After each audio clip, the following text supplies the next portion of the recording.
علامہ اقبال فرماتے ہیں رگوں میں وہ لہو باقی نہیں ہے، وہ دل وہ آرزو باقی نہیں ہے، نماز و روزہ و قربانی و حج یہ سب باقی ہے، تو باقی نہیں ہے۔ اقبال کس تو کو تلاش کرتے ہیں؟ وہ کون سا انوکھا وجود ہے جی؟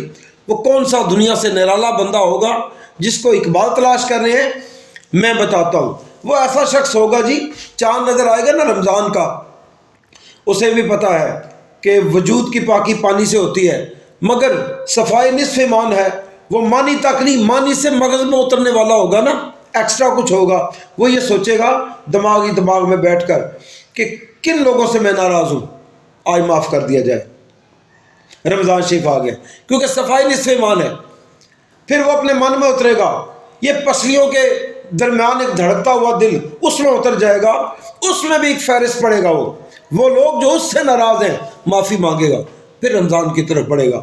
دوستان عزیز، ایسے رمضان کے روزے، اس طرح سے جو روزے کا احترام کرتے ہیں اور روزہ رکھتے ہیں نا، اب یقین کریں کہ 1 ماہ کے روزے رکھنے سے 11 ماہ تک اس کا نشہ ساتھ جاتا ہے، اس کی حلاوت ساتھ جاتی ہے۔ کیوں؟ یہ آپ کی باڈی ایک کمرے کی مثال لے لیں، ایک تار ڈسٹرب ہو تو پنکھا نہیں چلے گا، لائٹیں نہیں آن ہوگی، یعنی سسٹم ڈسٹرب ہو جائے گا۔ جب من میں میل ہوئی نا تو آپ کے اعمال کی روشنی آپ کے دل سے دماغ تک نہیں پہنچتی۔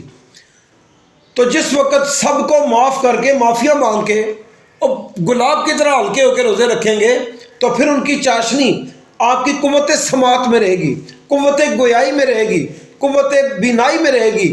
آپ پورا سال غلط سنیں گے نہیں، کیونکہ روزے کا اثر سماعت میں چلا گیا۔ آپ غلط دیکھیں گے نہیں، غلط بولنے سے گریز کریں گے۔ تبھی تو میں کہتا ہوں نا، معافی مانگ کے جیو، معاف کر کے جیو۔ اگر ایسے رمضان مناؤ گے نا تو نشہ پورا سال رہے گا۔ اللہ تعالیٰ مانی سے مغز میں اترنے کی توفیق عطا فرمائے۔